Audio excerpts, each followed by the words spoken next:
10 दिन हो गए हैं, कुछ काम तो करना है नहीं, बस महारानी लेके बिस्तर पर पड़ी रहती है अपने। किस्मत खराब थी जो ऐसी बहू लेकर आई मैं। इसकी तो बीमारी खत्म नहीं होती, जब देखो कुछ ना कुछ लगा रहता है। हद कर दी है इस बहू ने तो। ए भगवान, मुझे मरीज नहीं चाहिए था, बहू चाहिए थी बहू। इसे इतनी भी शर्म नहीं है कि बीमारी का नाटक 2-4 दिन का होता है, 10 दिन का नहीं। अब कुछ ना कुछ तो करना पड़ेगा इस बहू का, ऐसे काम नहीं चलेगा इस घर में। इतनी तबीयत खराब है, कब से बोल रही हूँ मम्मी जी और इनको, पर दोनों सुनाई नहीं करते बिल्कुल भी। इस सासू माँ के तो काढ़े पी पी कर मेरी तबीयत और भी खराब हो गई, लेकिन मम्मी जी है कि सुनती नहीं है। ये भी अपनी माँ के ही बेटे हैं, इतनी सी भी नहीं मानते मेरी मम्मी जी। और ये बिल्कुल हॉस्पिटल ले जाकर राजी नहीं है। सारा दिन मम्मी जी मुझ पर गुस्सा रहती हैं कि मैं काम नहीं करती। बिस्तर से उठा जाए तभी तो मैं काम करूँ ना। मम्मी जी को तो बस यही लगता है कि मैं बिस्तर पर बस आराम ही करती हूँ। अरे बिस्तर पर रहना कितना मुश्किल है, मुझसे पूछो कोई। ना सास सुनती है ना पति, अब अपनी दुख की बात किसको बताऊं। ये देखो, महारानी को इधर आराम मिल रहा है, शर्म लिहाज तो है ही नहीं। ये नहीं देखती कि बूढ़ी सास काम कर रही है। बहू बहू, अरे सुनाई भी देता है या नहीं? उठकर काम करना है तुझे। मम्मी जी, सुनाई देकर भी मैं क्या कर सकती हूँ, तबीयत तो मेरी वैसे ही खराब है। सब पता मुझे, तेरी तबीयत कोई खराब नहीं है बहू। ये सब बहुओं की नौटंकी होती है सर्दी में आराम करने की। मम्मी जी सच में मेरी तबीयत खराब है, भला आपसे झूठ बोलकर मैं क्या करूँगी। आपसे बोल तो रही हूँ कि मुझे डॉक्टर के पास ले चलो, पर आप हो कि मानते ही नहीं।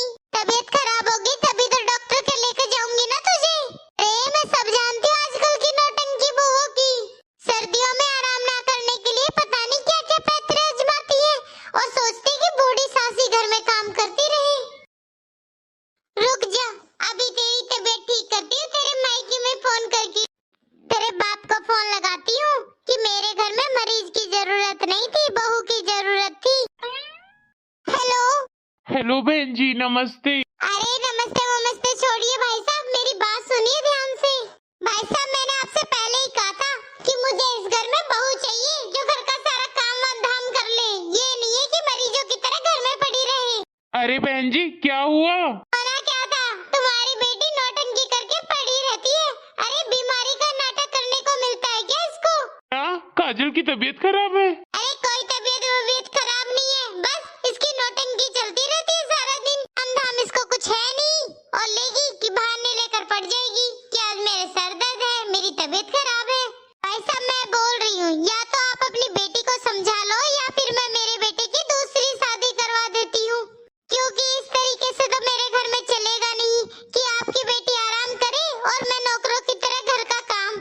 अरे अरे बहन जी, सुनो तो सही, आप ऐसे कैसे बोल रहे हो? ऐसे तो मत बोलो प्लीज।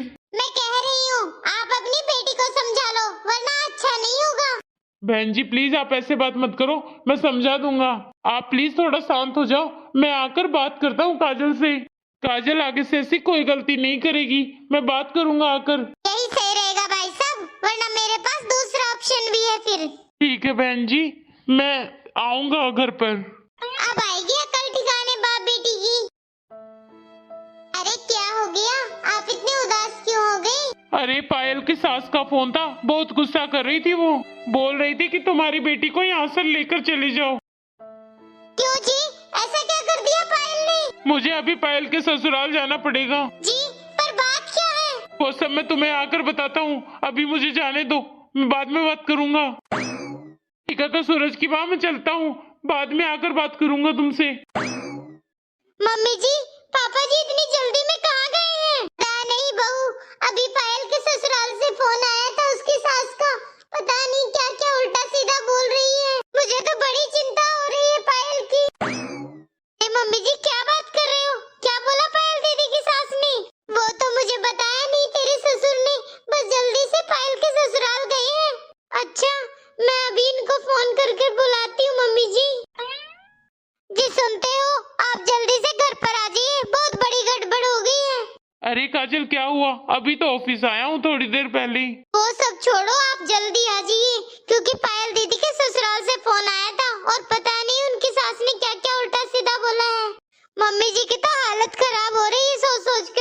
अरे काजल, तो मैं घर आकर क्या करूंगा? मैं सीधा पायल के ससुराल चला जाता हूँ, वहीं पे पापा भी मिल जाएंगे और पता भी चल जाएगा बात क्या है। हाँ हाँ, यही सही रहेगा। आप सीधा पायल दीदी के ससुराल ही चले जाओ। मम्मी जी आप चिंता मत करो, ये पायल दीदी के ससुराल गए हैं, उधर जाकर ये फोन कर देंगे कि बात क्या हुई है। आप चिंता मत करो, सब कुछ ठीक ही होगा। काजल बहुत चिंता कैसे ना करूं, मेरी बेटी अकेली है, बेचारी पायल क्या सोच रही होगी। अरे ऐसी क्या गलती होगी पायल से? वैसे तो पायल कभी कोई गलती नहीं करती, पता नहीं किस हाल में होगी वो। मम्मी जी वो तो मैं इनसे थोड़ी देर में पूछ लूंगी कि बात क्या है। नमस्ते बहन जी। आ गए भाई साहब आप? हाँ बहन जी, क्या हुआ? क्या गलती हो गई मेरी पायल से? वाह भाई साहब, आपको तो फोन कर कर बताना पड़ता है कि उसके सास ससुर कितने दुखी हैं, और आप हो कि एक बार फोन कर कर नहीं पूछते कि हमारी बेटी सही से सेवा पानी कर रही है या नहीं। अरे रिश्ता करने आए थे जब तो इतनी बड़ी बड़ी बातें कर रहे थे, जैसे दुनिया में सबसे शरीफ सीधी सिर्फ आपकी बेटी है और कोई नहीं। बहन जी बात क्या है? कुछ तो हुआ होगा ना? हाँ आंटी जी, क्या गलती हो गई है मेरी बहन से, बताइए। गलती? अरे एक गलती हो तो तुम्हारी बहन की बताऊं, दिन भर गलती करती है वो तो। भाई साहब आपने अपनी गलती तो मेरी थोप दी है। बेटी को सिर्फ इसलिए पैदा किया था क्या दूसरे लोगों को परेशान करो? नहीं थी आपकी बेटी लायक तो किस लिए उसकी शादी की? घर में बिठा कर रखते ना उसको। इतनी मजबूरी है मेरी जो अपने पापा की बेइज्जती होते हुए अपनी आंखों के सामने देख रहा हूँ। अगर ये पायल के ससुराल वाले नहीं होते ना, तब पता चलता कि मैं कैसा हूँ। कुछ कर भी तो नहीं सकता, बेटी वाले जो ठहरे हम लोग। पायल के ससुराल वालों की जगह कोई और होता ना, तब दिखाता कि क्या नतीजा होता है मेरे बाप की बेइज्जती करने का। अपनी बेटी को कुछ सिखा कर भेजते, ऐसे ही पल्ले नहीं बांधते दूसरे के घर में। शर्म आनी चाहिए कि आपकी ऐसी बेटी है। अरे उसको जुबान चलानी सिखाइए, थोड़े संस्कार भी सिखा देते तो इस घर का भला हो जाता। किसी चीज का ढंग नहीं है, न खाना बनाने का न घर का काम करने का, बस सारा दिन बैठकर फोन चलवा लो उससे। तो सच बताऊं, ये मेरी मजबूरी है जो मैं इसको झेलती हूँ, वरना मेरी जगह कोई और होती ना तो पता चल जाता कि सास क्या चीज होती है। अब इससे भी ज्यादा क्या पता चलता हमें। जी आप चिंता मत कीजिए, मैं पायल को समझा दूंगा, आगे से वो कोई गलती नहीं करेगी। यही आपके लिए सही होगा। 10 दिन हो गए महारानी बिस्तर पर पड़ी आराम कर रही है, अब आप ही उसे समझाइए। मैं तो कहती समझाना छोड़ो, उसे 2-4 महीने के लिए मायके में ले जाओ। मायके में रहेगी ना तो अकल ठिकाने आ जाएगी। भाभी का घर है, तब पता चलेगा कि कैसे रह जाता है शादी के बाद मायके में। ससुराल में तो काम होता नहीं है उससे, महारानी सर्दी में आराम से पड़ी रहती है। मैं तो कहती हूँ अपने साथ ले जाओगे ना तो ही सही रहेगा। बोलिए उसकी माँ से, उसे खाना बनाना सिखाइए, उठने बैठने का ढंग सिखाइए, सास से बात करने का तरीका सिखाइए। देखिए भाई साहब, 6 महीने और है आपके पास। अगर आपकी बेटी ससुराल में रहना सीख जाए तो ही इसे लेकर आना, वरना कोई जरूरत नहीं है इधर वापस लाने की उसको। अगर बहू के होते हुए मैं ही काम करूंगी तो बहू का क्या अचार डलेगा इस घर में? बात फाइनल हो चुकी है। अगर 6 महीने में आपकी बेटी रहन सहन का तरीका सीख गई तो ठीक है, उसे ले आइए, वरना मेरे बेटे के लिए 1000 रिश्ते पड़े हैं, समझ गए आप? आंटी जी, सूरज शांत हो जाओ, हम बेटी वाले हैं, हमें थोड़ा झुक कर ही काम चलाना पड़ेगा, मजबूरी है बेटा। पर पापा, आंटी जी कितना सुना रही है हमें।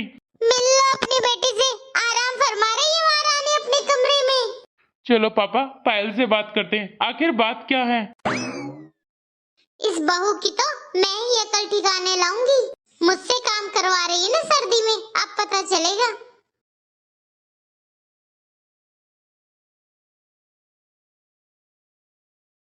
पायल, पापा, भैया, मेरी कोई गलती नहीं है। मैं तो ऐसा करना भी नहीं चाहती थी। मैं सच बोल रही हूँ, 10 दिन से मेरी तबीयत खराब है और मेरी सास ने आपसे झूठ बोला है कि मैं बहाना ले रही हूँ। अरे पायल, अगर तेरी तबीयत खराब थी तो तूने बोला होता ना तेरी सास से। बोला था पापा, लेकिन मेरी सास है कि सुनने को तैयार नहीं है। बस उसे तो यही लगता है कि मैं बस ड्रामा कर रही हूँ। आप ही बताइए पापा, मैं कभी बीमारी का नाटक करती थी क्या? तो ओ पायल, तुझे दामाद जी को बताना चाहिए था ना, वो लेकर जाते तुझे अस्पताल। बताया था पापा, लेकिन आपके दामाद जी कहाँ मेरी सुनते हैं। उनकी तो माँ जो कह दे वही बात सच है। वो भी मुझे अस्पताल नहीं लेकर गए। देख रहे हो पापा, और इसकी सास सारी गलती पायल की ही बता रही थी। अरे पायल, तू चिंता मत कर, अब हम आ गए हैं ना बेटा। प्लीज पापा मुझे यहाँ से ले चलिए, मैं यहाँ पर बहुत परेशान हो गई हूँ। मैंने सबको बोला कि मेरी तबीयत बहुत खराब है, मुझे डॉक्टर के पास ले चलो, पर यहाँ ये सब सोच रहे हैं कि मैं ये सब नाटक कर रही हूँ। पापा, इस घर में बस मुझे एक काम वाली समझ रखा है। अब मैं काम नहीं करती तो सब मुझ पर ही चढ़ रहे हैं। मम्मी जी ये नहीं सोचती कि मेरी तबीयत खराब है, बस उन्हें तो ये लगता है कि मैं काम क्यों नहीं कर रही।